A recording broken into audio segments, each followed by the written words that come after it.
C. Joseph Vijay எனும் நான்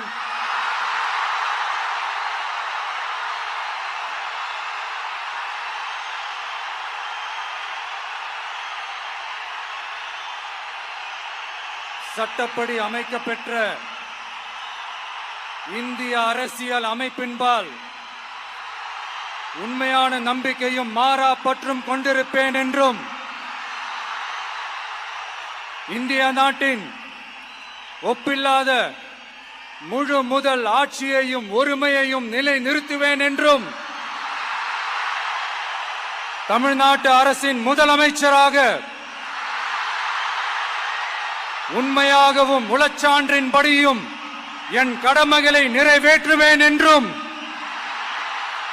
அரசியல் அமைப்பிற்கும் சட்டத்திற்கும் இணங்க அச்சமும் ஒருதலை சார்பும் இன்றி விருப்பு வெறுப்பை விலக்கி பலதரப்பட்ட மக்கள் அனைவருக்கும் நேர்மையானதை செய்வேன் என்றும் ஆண்டவன் மீது ஆணையிட்டு உறுதிமொழிகிறேன்.